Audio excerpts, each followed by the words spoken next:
Hello, everybody. I am Logan Phillips, and many of you may remember me as a former state representative, but I'm actually the executive director of the RESA Foundation, where we focus on practical economic and community development through strong private-public partnerships. Now, in my work with the foundation, I have helped communities across Oklahoma unlock investments, build infrastructure, and turn good ideas into real projects on the ground.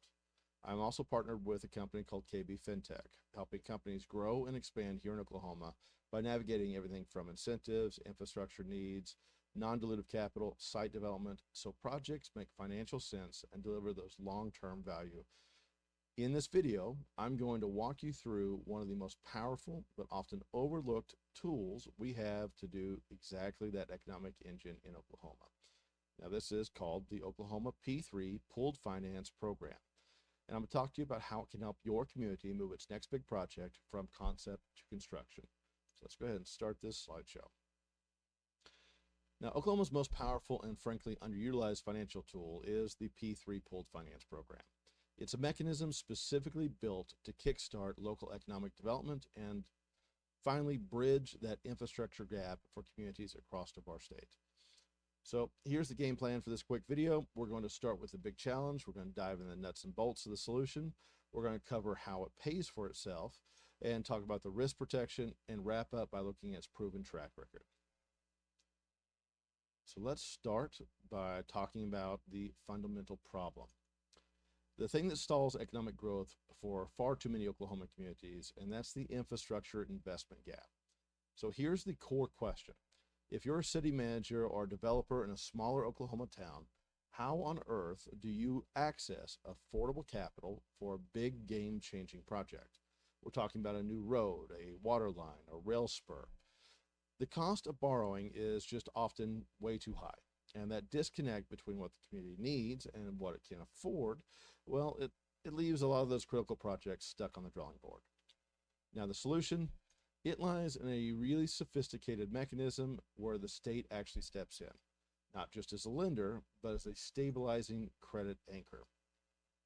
This is what we mean by the power of the pool. The key player here is the Oklahoma Development Finance Authority, or the ODFA. Under state law, it acts as what we call a conduit issuer. But what that really means is the ODFA isn't just handing out state money. Instead, it is providing a very clear and financial backbone for the communities to tap into capital markets they could never reach on their own. So let's talk about how it actually works in practice. First, we have the local governments, which figure out what projects they need. Then the ODFA bundles them all together under one big master true indenture, creating a very diverse portfolio. This lets the ODFA go out and issue one large, highly rated bond. And at the end, it's huge. A small rural town can suddenly borrow with the financial muscle of a double A rated entity, which of course is dramatically lower than the cost of capital if they were to do it themselves. And the state's commitment here is actually substantial. They have jumped in and said that we are going to support this. We're talking about $200 million capacity split between infrastructure and economic development from the state of Oklahoma. This is not some small pilot program. This is a fully scaled, fully operational financial engine. If it will slide over to me for me. Now, a core part of this program's mission is literally written into law. 65% of the capacity is reserved for communities with populations under 300,000 people. It's a statutory safeguard that makes sure the program is aimed exactly where it's needed most, our small and mid-sized towns. If we really look at the elegant part of this, the financial engineering that makes this whole thing sustainable for municipal budgets, it's actually designed so that new projects actually pay for themselves. This is what we call the self-liquidating engine. Picture this. A private partner invests and creates a bunch of new high-paying jobs. The state then intercepts the new income tax withholdings from those specific jobs. Those captured funds go directly into a dedicated revolving fund, and that's what used for the debt service. Yeah, which you should know is the amortization of the bond, how it's paid back. Now that brings us back to the key term, which is self-liquidating. That means the debt is paid off using the revenue stream that literally would not exist without the project itself having been created. So, what does that mean for you? No new burden on your city's general fund, no new burdens on your taxpayers. The project pays for itself. Now, if we're going to shift away from this idea of how, then let's look at how to do it even better. If instead of just going to the state and asking for cash or the money to come back in that roundabout way, we're going to look pretty straightforward thinking here. We're going to talk about strategy for maximizing the project funding by intelligently layering different sources of capital. This concept is widely known as the capital stack. It's pretty simple and very straightforward. Instead of just relying on one source of money, we're going to strategically combine the different types of capital, like grants and debt, to build the most efficient financial structure we possibly can for a project. So let's look at a practical example. Imagine you're a city municipality, you get the P3 pool program, but you've also received the SIDE Act, a grant from the SIDE Act. You can use that equity to cover all the horizontal costs, things like your site prep, your roads, your rails, your utility, and doing that de-risks the whole project. And this is really the best part, it reduces the total principal you need to borrow through the P3 pooled finance program for the vertical stuff, like the buildings. It becomes a huge multiplying effect. But there's always risk, and city attorneys get into it. They have questions, and they're always thinking about risk. How are the municipal budgets and taxpayers going to be protected if we start layering these pieces? Well, the program is built with a multi-statutory safeguards. This is the foundational legal principle. The bonds issued by the ODFA for this are revenue bonds. They are only secured by the specific revenue that the project themselves generate. They are not backed by the full faith of the credit of the city, the county, or the state.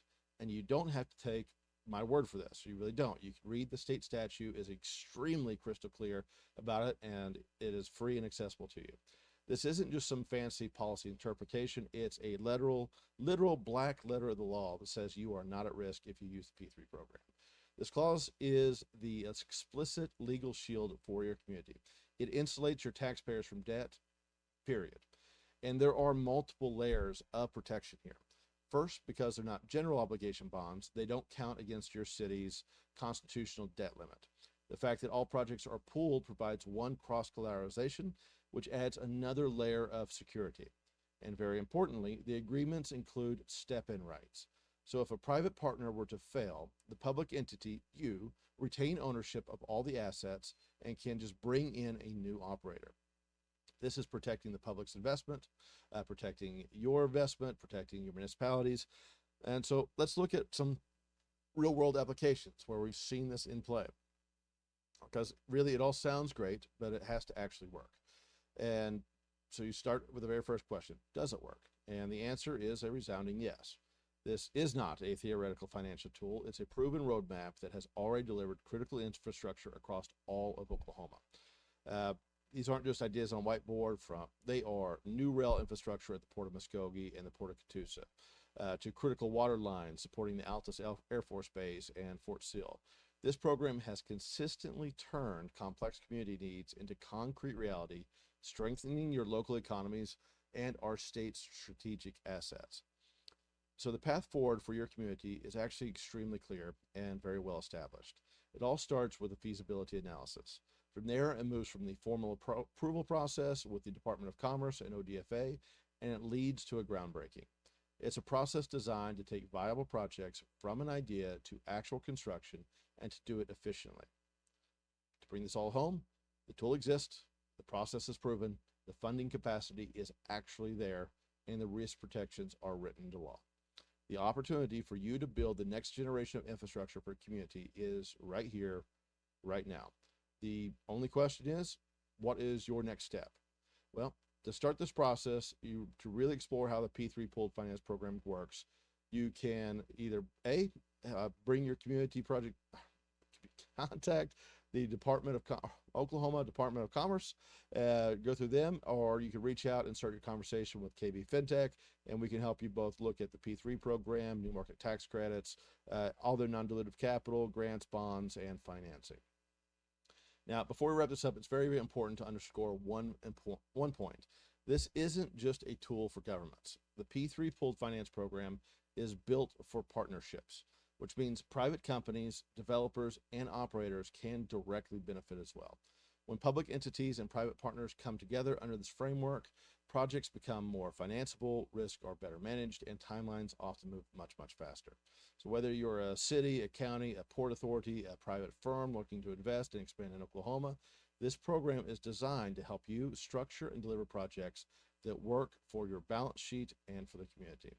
So if you have any questions, comments, concerns, you can, of course, always reach out to me, Logan Phillips. You can reach out to my partner company, KB FinTech and Tucker Link, or for the basis and start the process, you can always reach out to the Oklahoma Department of Commerce. They've always been extremely good, helpful people and quality at their jobs. So guys, this is just an informational video to encourage you to look at opportunities to build your community, to build that infrastructure you've been that's been rotting, that's been aging, and it's a chance to bring rural Oklahoma up into the modern age to start preparing for those next economies. If you have any questions, comments, concerns, let me know. Otherwise, I hope you guys have a very fruitful day. Bye, guys.